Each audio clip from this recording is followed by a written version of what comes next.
몇 주 전 마가복음 나눔을 할 때 개인적으로 매우 인상적인 순간이 있었습니다. 첫 번째 주 모임을 마치고 제가 주변 정리를 하고 있을 때 이기훈 장로님이 저에게 오셔서 이런 질문을 하셨습니다. 목사님, 오늘 성경 나눔을 잘 했는데 성경 나눔을 준비하기 위해 얼마나 많은 책을 목사님께서 참고하셨습니까? 그렇게 저에게 물으셨습니다. 그 질문을 듣는 순간 제 마음에 드는 생각이 있었습니다. 야, 우리 장로님 연세가 80이 넘으셨는데 아직도 배움에 대한 열정이 참 많이 있으시구나 라고 생각했습니다. 장로님이 현역 시절에 외과 의사로 활동하실 때도 수술을 하기 전에 항상 수술과 그 수술과 관련된 책자를 다 읽어본 후에 수술실에 들어가셨다고 합니다. 그리고 외과 수술에 관한 책만 보신 것이 아니라 병을 더 잘 이해하기 위해 병리학에 관련된 책까지도 따로 공부하셨다라는 그러한 말씀을 들은 적이 있습니다. 그렇죠, 장로님? 예. 우리 장로님은 참 배움에 대한 열정이 가득하신 분이십니다. 그래서인지 하나님의 말씀을 배우는 것에도 많은 열정을 아직도 가지고 계십니다. 수요 저녁 예배 때에도 사도행전을 강의하고 있는데 처음부터 끝까지 흐트럼 없이 말씀에 집중하면서 배우려고 노력하시는 모습을 볼 때 제가 참 많은 도전과 힘을 얻곤 합니다. 여러분, 배우는 것에 열정인 그러한 사람은 더욱더 지혜로운 사람이 되는 줄 믿으시길 바랍니다. 괴테가 유능한 사람은 언제나 배우는 사람이다 라고 말했습니다. 인생 최고의 교만은 더 이상 배울 필요가 없다라고 생각하는 사람입니다. 그리고 이 세상에서 가장 어리석은 사람은 배우기를 항상 포기하는 사람입니다. 이 세상에는 수많은 지혜, 수많은 상식, 수많은 진리가 있습니다. 그런데 그러한 것을 모르고 평생을 살다가 인생의 황혼 때가 되어 비로소 좀 더 많은 것을 내가 알고 살았으면 좋았을 걸 후회한다면 그것처럼 안타까운 것이 어디 있겠습니까? 저도 개인적으로 두려운 것이 있는데 인생의 종착지에서 혹여나 그러한 후회를 할까 심히 두렵습니다. 그래서 저 역시 매일같이 더 배우기 위하여 항상 노력하고 있습니다. 생물학적으로는 숨을 쉬지 않을 때 죽은 것입니다. 그러나 우리의 마음과 영혼은 배우기를 멈추는 그 순간 죽은 것입니다. 그러기에 배우기에 힘쓰는 그러한 사람은 살아있는 사람입니다. 그러한 사람에게서 우리는 생명력, 생명의 온기를 느낄 수가 있습니다. 그렇다면 여러분들은 산 분이십니까? 아니면 죽은 사람입니까? 배우는 사람을 가리켜 제자라고 합니다. 우리가 학교에 다닐 때 될 수 있는 대로 빨리 배우는 학생의 신분이 끝났으면 하는 바람을 가지고 다닌 적이 있습니다. 그때는 어른이 되면 이제 더 이상 배우지 않아도 될 것이라 생각했기 때문입니다. 그러나 학교를 끝나고 사회에 나오는 순간 이제 겨우 초급반을 끝내고 중급반 배움이 시작되었다는 것을 우리는 깨닫게 됩니다.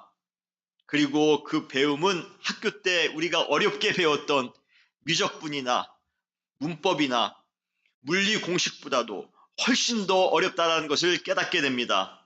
그러면서 우리는 평생 배우며 살아야 한다는 것을 직감하게 됩니다.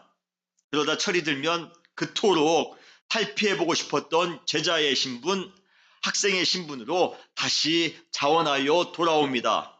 그리고는 평생 제자의 삶, 배우는 삶을 살아갑니다. 아직도 우리 주위에는 만학의 꿈을 이루기 위하여 노력하시는 분들이 참 많이 계십니다. 배우기 위하여 노력하시는 분들이 참 많이 계십니다. 얼마 전 제가 텔레비전을 봤는데 거기에 어른이 나오셔서 그러한 말씀을 하셨습니다. 인생은 60부터 그리고 70부터 배우는 것입니다. 얼마나 제가 존경했는지 모릅니다. 지혜롭게 사는 방법, 인생을 지혜롭게 사는 방법은 항상 제자가 되는 것입니다. 배우는 노력을 멈추지 않는 것입니다. 그러한 의미에서 여러분들은 배우는 제자입니까? 그런데 우리가 제자라고 할 때 또한 필요한 존재가 있습니다. 바로 우리에게 배움을 제공해 주시는 스승님, 선생님입니다. 가장 효과적인 배움은 올바른 선생님을 만날 때 가능합니다. 우리가 배움이 필요하다는 사실만큼이나 우리가 누구로부터 무엇을 배워야 하는가 또한 매우 중요합니다. 그래서 우리의 인생을 올바르게 인도해 주시고 조언해 주시는 선생님을 만나는 것은 축복 중에 가장 큰 축복입니다. 과연 여러분들은 올바른 스승님으로부터 올바른 것을 배우며 살아가고 있는 제자입니까? 감사하게도 우리에게는 진정한 선생님이 계십니다. 그분은 우리를 진리와 생명으로 인도해 주시는 분이시며 그래서 참 구원의 기쁨과 하나님 나라의 평강을 맛볼 수 있도록 인도해 주시는 분이시기도 합니다. 그래서 그분은 자신을 가르쳐 이렇게 선언하셨습니다. 요한복음 14장 6절에 내가 곧 길이요 진리요 생명이니 나를 말미암지 않고는 아버지께로 올 자가 없느니라. 바로 그분이 누구시죠? 우리의 진정한 선생님 되신 그분이 누구십니까? 바로 예수 그리스도입니다. 천지를 창조하신 하나님, 우리를 구원하시기 위해 십자가의 고난을 담당하신 구원의 주님, 그 예수 그리스도가 우리의 선생님이 되시는 것만큼 특별한 축복은 없을 것입니다. 여러분, 예수 그리스도의 제자가 되시기를 주님의 이름으로 축원합니다. 누가복음 5장 1절로 11절 오늘 본문 말씀은 예수님께서 제자들을 처음 만나는 장면을 소개하고 있습니다. 우리가 잘 아는 것처럼 본문에 나오는 예수님의 제자들의 직업은 무엇이죠? 다 어부입니다. 그들은 별로 특별할 것도 없는 아주 지극히 평범한 사람들입니다. 그들은 우리가 고심하는 것을 똑같이 고심하며 우리가 당하는 것을 똑같이 당하며 사는 사람들입니다. 그들은 지금의 우리와 비교해도 객관적으로 나을 것이 전혀 없어 보이는 그러한 종류의 사람들입니다. 그런데 그들이 이 세상의 역사를 송두리째 뒤바꾼 엄청난 사건의 한가운데에 중심인물로 당당히 서 있다는 것입니다. 그리고 2000년이 지난 지금까지도 수많은 사람들에게 아니 나에게도 큰 감동과 영향을 주고 있다는 사실, 여러분 이 사실이 믿어지십니까? 이러한 드라마틱한 인생 역전이 가능했던 이유는 단 한 가지 때문입니다. 바로 예수님이 그들의 제자가 되었기 때문입니다. 예수님으로부터 진리를 배우는 사람이 되었기 때문이라는 것이에요. 그리고 오늘 본문은 그 모든 역동적인 과정, 제자가 되는 과정의 시작입니다. 우리는 오늘 베드로와 요한, 야고보가 예수님을 처음 만나 어부에서 제자가 되는 과정을 우리는 살펴볼 것입니다. 우리가 제자가 되기 위해 그들처럼 어부가 아니어도 좋습니다. 우리가 어떠한 직종에 종사하고 있든 상관없이 예수님의 제자가 되기를 원할진데 오늘 본문은 우리에게 큰 영적 힌트를 가져다 줄 것입니다. 그래서 우리는 오늘과 다음 주 2주간에 걸쳐 게네사렛 호숫가에서 있었던 일에 대해서 함께 나누려고 합니다. 그 일은 예수님을 만나 제자가 되는 일과 관계가 있습니다. 우리 은혜교회의 사명선언은 무엇입니까? 예수 그리스도의 제자가 되어 세상의 변화를 주도해가는 우리 아이와 지역을 변화시키는 그러한 교회가 되는 것입니다. 그 첫 번째 열쇠는 무엇입니까? 예수 그리스도의 제자가 되어야 됩니다. 게네사렛에서 있었던 그 사건을 통하여 오늘 본문을 통하여 어떻게 그 어부들이 제자가 되었던가 그것을 통해 우리도 예수님의 제자가 되는 그 과정을 우리가 걸어가시는 여러분 되시기를 주님의 이름으로 축원합니다. 먼저 예수님과 제자들과의 그 기적적인 만남은 아주 지극히 평범한 날 이루어졌다는 것입니다. 아주 지극히 평범한 날 예수님과 그 제자들이 만나게 됐다는 것이에요. 이날 어부들은 자신의 인생을 역전시켜줄 그러한 특별한 선생님을 만날 것이라 어떠한 신비한 꿈을 꾸었거나 종교적 행위 중에 환상으로 계시를 받은 것 아닙니다. 그날 하늘에서 신비한 징조를 그들이 보았거나 갑자기 천사가 나타나 그들에게 미래의 일을 들려주었던 것도 아니었습니다. 그들에게 있어서 그날은 다른 날과 전혀 다를 바 없었던 지극히 평범한 날이었습니다. 아마 전날 밤새도록 고기를 잡기 위해 수고했지만 잡은 것이 없었기 때문에 아마 매우 짜증이 나 있는 그러한 상황이었을지도 모릅니다. 괜히 짜증을 내다가 가족들의 마음에 상처를 주었을 수도 있습니다. 밤새도록 아무런 소득이 없었기에 그들의 몸과 정신은 더 피곤해 찌들어져 있을 수도 있습니다. 어쩌면 내가 이 어부의 일을 평생 하면서 살아야 되나 회의적인 마음을 가졌을 수도 있습니다. 다시 고기를 잡기 위해 배와 그물을 손봐야 하는 것이 지겹게 느껴졌을 수도 있습니다. 이것이 바로 그들이 예수님을 만났던 그날의 솔직한 풍경입니다. 우리와 다를 것이 하나도 없잖아요. 전혀 특별한 것이 없이 매일 똑같이 반복되는 지극히 평범한 날. 그런데 바로 그날 그들의 인생을 바꿀 특별한 사건이 일어납니다. 바로 그들의 스승 되실 예수님을 만난 것입니다. 오늘 본문 보면 본문 5장 1절로 2절에 예수는 게네사렛 호숫가에 서서 호숫가에 배 두 척 있는 것을 보시니 어부들은 배에서 나와서 그물을 씻는지라. 여러분, 이 구절에 어떠한 특별한 신비한 현상이 있습니까? 특별한 일이 있습니까? 아닙니다. 매일 똑같이 했던 것처럼 바닷가에 나아가 내 배에 올라타 그물을 씻고 있는 지극히 평범한 날입니다. 그런데 이 평범한 날에 그 제자들이, 그 어부들이 예수님을 만납니다. 우리는 특별한 날에는 무언가 특별한 징조가 먼저 있을 것이라 생각합니다. 그러나 그것은 환상에 불과합니다. 우리의 인생을 바꾸는 특별한 사건은 너무도 평범한 순간에 찾아옵니다. 평생을 함께할 배우자를 만나는 것 얼마나 특별합니까? 그런데 제가 아무리 생각해봐도 제 아내를 만났을 때 제가 계시를 받은 적도 없고 제가 그날 무슨 특별한 환상을 본 적도 없습니다. 그날 제 선배 집에 놀러 갔다가 우연히 그 동생을 만난 것, 이것이 전부입니다. 혹시 여러분들 중에 여러분 배우자를 만날 때 무슨 특별한 환상이나 계시를 본 적 있으십니까? 있으세요? 평생을 함께할 사랑하는 사람을 만날 때 특별한 환상이나 징조나 계시를 미리 받은 것이 아니라 평범한 일상 중에 자연스럽게 만나게 된 것처럼 예수님을 만나 제자가 되는 것도 어느 특별한 날, 신비하게 되는 것이 아니라 매우 일상적인 날, 아주 자연스럽게 된다는 것입니다.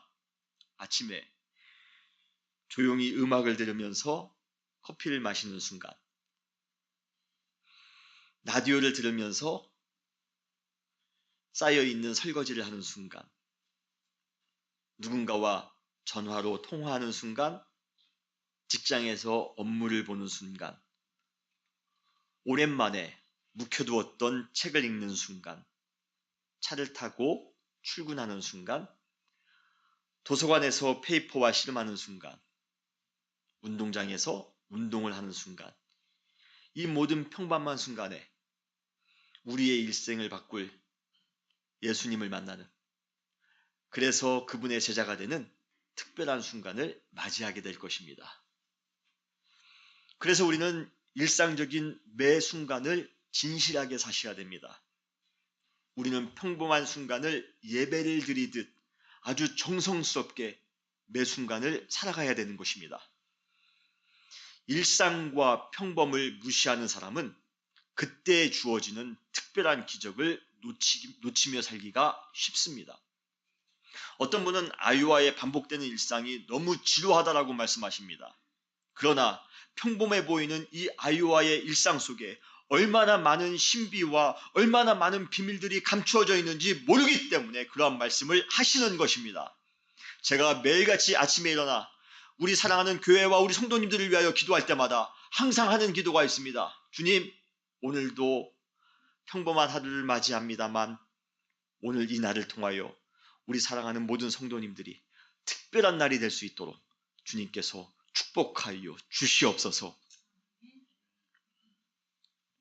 매주 드리는 이 평범한 예배, 이 예배가 평범한 예배인 것 같지만 여러분, 오늘 드리는 평범한 예배가 우리의 인생을 바꿀 수 있는 능력의 예배가 될 것이라 여러분 믿으시길 바랍니다. 지난주에 드렸던 예배와 오늘도 똑같이 평범한 예배가 될 것이라 생각하지 마세요. 그래서 우리는 매 주일마다 정말 최선을 다하여 예배를 드릴 필요가 있는 것입니다. 예수님께서 다시 오시는 날 어느 누구도 모른다라고 주님께서는 말씀하셨습니다. 그러나 예수님께서 오시는 날에 대한 한 가지 분명한 사실이 있습니다. 제가 여러분들에게 그 사실을 가르쳐 드립니다. 바로 그날은 가장 평범한 날일 것입니다. 장가 가는 사람은 장가 갈 것입니다. 소를 사는 사람은 소를 살 것입니다. 직장을 나가는 사람은 직장을 나갈 것입니다. 밭에 나갈 사람은 밭에 나갈 것입니다. 너무 평범한 날입니다. 그런데 그날 예수님이 오실 것입니다. 오늘 너무 평범한 날이라 오늘을 무시하지 마시기 바랍니다. 우리는 평범한 오늘이라는 이 시간을 통하여 예수님을 만나 우리의 인생을 바꾸는 귀한 날이 될 것입니다. 그러므로 예수님을 만나 그분의 제자가 되기를 원한다면 오늘 우리에게 주어지는 이 평범한 한 날을 소중히 여기며 살아가시는 여러분 되시기를 주님의 이름으로 축원합니다. 예수님께서 어부들인 그 제자들을 만났던 그날도 아주 평범한 날이었습니다. 그런데 두 번째로 흥미있는 것은 예수님께서 베드로를 처음 만났던 그 평범한 날, 베드로가 자기의 것을 예수님께서 사용하시도록 배려했다는 것입니다. 1절에 보면 수많은 사람들이 예수님의 명성을 듣고 게네사렛 호숫가에, 이 게네사렛 호숫가가 바로 갈릴리 호수입니다. 게네사렛은 가보나움 옆에 있는 동네 도시 이름입니다. 그런데 통상 갈릴리 호수를 이 게네사렛 근처에 사는 분들은 게네사렛 호숫가라고도 말을 했다고 합니다. 이 게네사렛 호숫가에 수많은 사람들이 몰려들었습니다. 아마 육지에 많은 사람들이 있었기 때문에 예수님께서 육지에서 말씀을 전하기가 물리적으로 어려웠던가 봅니다. 그래서 말씀을 전하기에 효과적인 곳을 찾다가 어부 베드로가 그의 배에서 그물을 싣고 있는 모습을 보게 됩니다. 그때 예수님은 베드로의 배가 말씀 전하기에 최적의 장소임을 아시고 그 배에 올라 대중들에게 말씀을 가르치셨습니다. 그 내용이 오늘 본문 누가복음 5장 3절에 나옵니다. 예수께서 한 배에 오르시니 그 배는 시몬의 배라. 시몬은 바로 베드로입니다. 시몬 베드로라고 하죠. 그 배는 시몬의 배라. 육지에서 조금 떼기를 청하시고 앉으사 배에서 무리를 가르치시더니 라고 말씀하십니다. 사실 베드로도 예수님에 대한 명성을 익히 들었을지 모릅니다. 그러나 그렇지 않다 하더라도 지금 당장 많은 사람들을 가르치시기 위해 예수님께서 갑자기 자신의 배에 올라오시니 거부하기도 힘든 상황이었을지 모릅니다. 어쩌면 말씀에 기록되어져 있지는 않지만 예수님께서 베드로에게 정중히 배를 잠시 빌릴 수 있겠느냐 요청하셨을 수도 있습니다. 그러나 그러한 예상들을 다 떠나서 여러분 베드로는 하루 벌어 하루 사는 어부의 삶을 살았습니다. 그것도 어제는 밤을 새도록 수고하였지만 소득이 없었습니다. 근근히 하루하루 살아가는 사람들에게 그 전날 소득이 없었다는 것은 그 다음날 더 많은 부담을 가지고 살아야 된다는 것을 의미합니다. 솔직히 세상적으로 볼 때 지금 베드로의 상황에서는 예수님께서 배를 사용하실 수 있도록 배려하는 것보다는 당장 그 배를 타고 나가 어제 헛수고한 것까지 오늘 2배로 만회해야 됐다는 것, 것이 훨씬 더 현실적이었을지 모릅니다. 오늘 내가 나의 것을 가지고 큰 돈을 벌어야죠. 오늘 내가 나의 것을 가지고 큰 권력을 차지해야죠. 더 높아져야죠. 오늘의 이익을 포기하고 다른 사람의 이익을 위해 나의 것을 제공하다니요. 분명히 오늘의 풍요를 위해 악착같이 살아가고 있는 현대인들에게 자신의 것을 누군가에게 제공하는 것, 배려하고 희생하는 것은 매우 낯선 행위일 수 있습니다. 그런데 그러한 낯선 행위를 지금 베드로가 예수님에게 하고 있는 중입니다. 바로 자신의 배를 선뜻 예수님께 제공하고 있습니다. 예수님, 제 배 사용하세요. 저 오늘 일당 포기하고 주님께 이 배를 드립니다. 이곳에서 마음껏 설교하세요.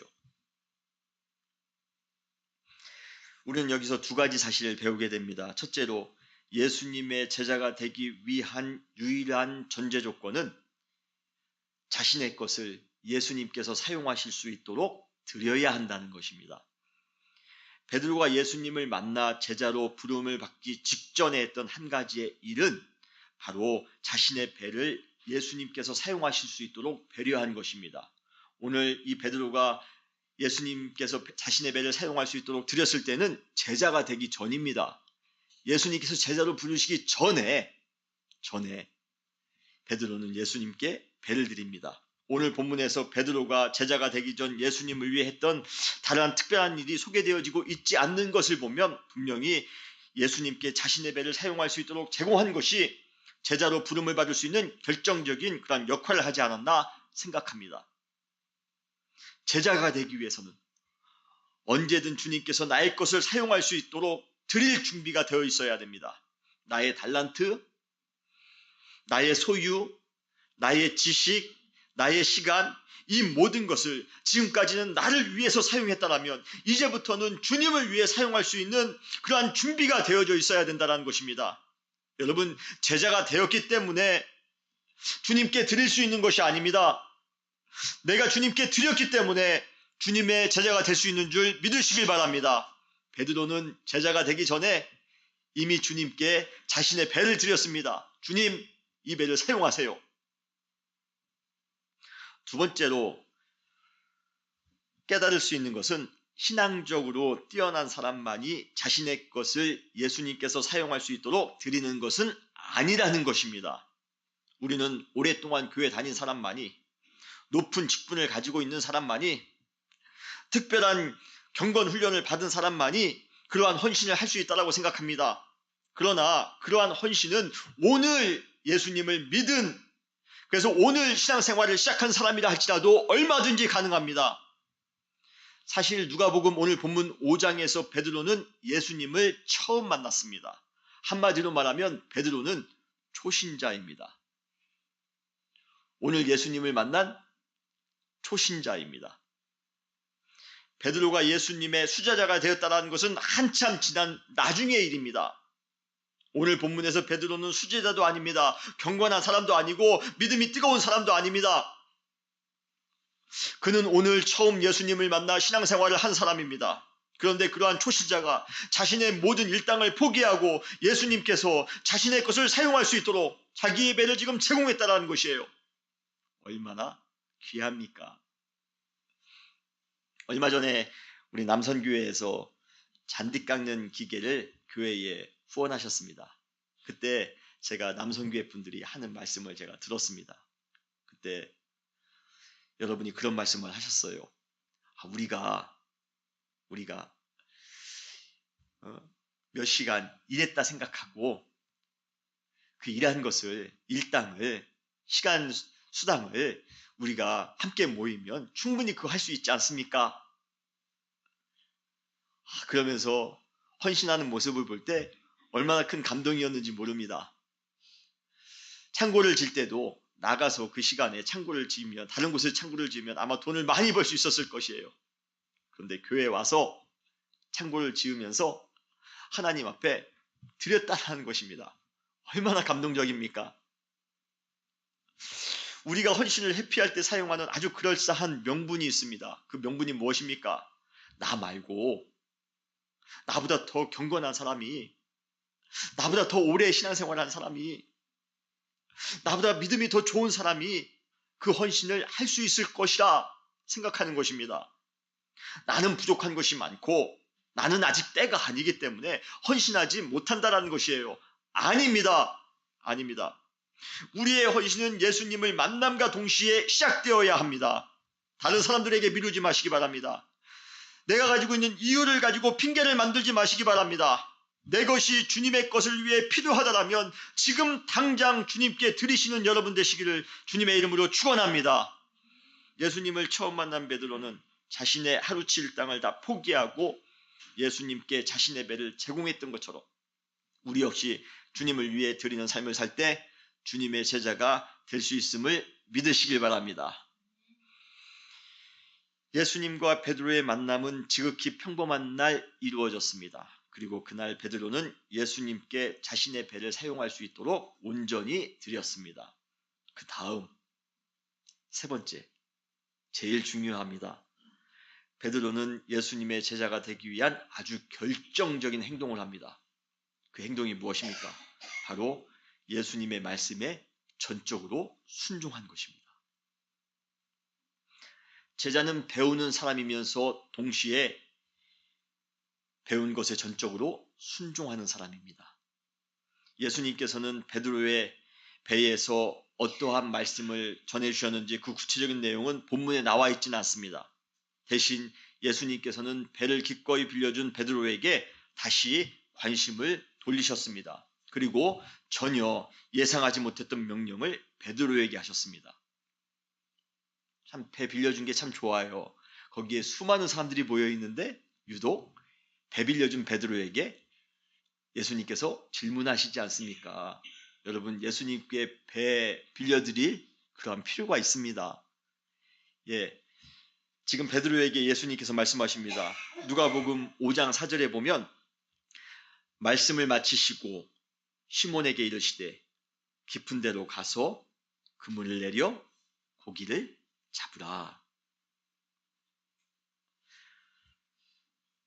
깊은 데로 가서 그물을 내려 고기를 잡으라. 여러분, 베드로는 평생 갈릴리 호숫가에서 잔뼈가 굵은 사람입니다. 갈릴리 호숫가를 손금 보듯이 다 꿰고 있는 전문 어부가 바로 이 베드로입니다. 어제는 운이 없어 밤새도록 수고해도 별 소득이 없었지만 여러분, 원숭이도 나무에서 떨어질 때가 있는 법 아니겠습니까? 오늘 다시 나가서 고기를 잡으면 어제의 손해를 만회할 수 있다라는 어부로서의 자신감이 있었습니다. 더구나 깊은 곳에 가서 고기를 잡으라고 명령하시는 예수님의 본업은 무엇입니까? 그분 어부입니까? 아닙니다. 예수님은 목수입니다. 그것도 갈릴리 호수에서 저 멀리 떨어진 내륙의 나사렛이라는 곳에서 일하셨던 목수에 불과합니다. 어떻게 자존심이 있지? 이 분야의 전문가인 이 나 베드로가 비전문가인 예수님의 말씀을 따를 수 있겠습니까? 게다가 상식적으로 예수님께서 말씀하신 그 깊은 곳은 지금까지 물고기가 잘 잡히지 않는 곳으로 아주 유명했던 장소입니다. 예수님은 몰라도 정말 모르는 분이십니다. 현실을 몰라도 정말 모르시는 분이고 상식을 몰라도 전혀 모르시는 분이십니다. 지금 이 상황에서 베드로가 예수님의 말씀을 무시하려면 얼마든지 무시할 수 있는 수많은 이유가 있었습니다. 그런데 그러한 베드로가 예수님께 정말 뜻밖의 고백을 합니다. 오늘 본문 누가복음 5장 5절에 보면 말씀에 의지하여 내가 그물을 내리겠습니다. 할렐루야. 할렐루야. 거절할 만한 이유가 100가지가 있지만 그렇다고 해서 예수님의 명령을 무시하기보다는 단 한 가지 이유만으로도 예수님의 명령에 순종하겠다는 것입니다. 이러한 순종이 예수님의 제자가 되는 아주 결정적인 열쇠였다는 것입니다. 그런데 현대인들은 반대예요. 그들은 100가지 이유가 다 맞아야지만이 예수님의 명령에 순종하고 단 한 가지 이유만으로도 우리는 예수님의 명령을 무시합니다. 예수님께서는 지금 우리의 시대를 향하여도 명령하고 계십니다. 깊은 데에 가서 그물을 내리라. 그러나 우리 주변에는 우리가 깊은 곳에 그물을 내릴 수 없는 수많은 이유를 말하고 있습니다. 우리가 과감히 순종하는 것에 대한 뒷전으로 우리가 묻어놓고 살아가는 경우가 많이 있다는 것이에요. 교회를 나오는 이유도 마찬가지입니다. 교회에 나와야 할 100가지 이유가 다 맞아야지만이 교회에 나오고 단 한 가지 이유만으로도 자신에게 불편하면 교회를 떠납니다. 얼마나 속상한지 몰라요. 얼마나 안타까운지 모릅니다. 이것이 교회 안에 축복받고 잘 되기를 원하는 썬데이 크리스천들은 넘치지만 예수님의 어떠한 명령이든지 기쁨으로 순종하고자 하는 제자들의 수는 줄어드는 그러한 이유입니다. 과연 우리는 깊은 곳에 가서 고기를 잡으라라는 예수님의 명령에 순종할 마음의 준비가 되어져 계십니까? 아니면 아직도 그럴싸한 이유를 대면서 주님, 우리는 그렇게 할 수 없습니다. 그 이유를 많이 만들며 살아가고 계십니까? 베드로의 고백에서 한 가지 눈에 띄는 것은 그가 예수님의 명령에 순종할 수 있는 근거가 바로 말씀 때문이라는 것입니다. 오늘 본문에 보면 말씀에 의지하여. 1차적으로 이 말씀은 누가복음 5장 4절에 나오는 예수님의 명령을 의미합니다. 예수님께서 깊은 곳에 가서 고기를 잡으라라고 말씀하신 것에 순종하는 마음으로 그물을 내리겠습니다 라는 것이 1차적인 의미입니다.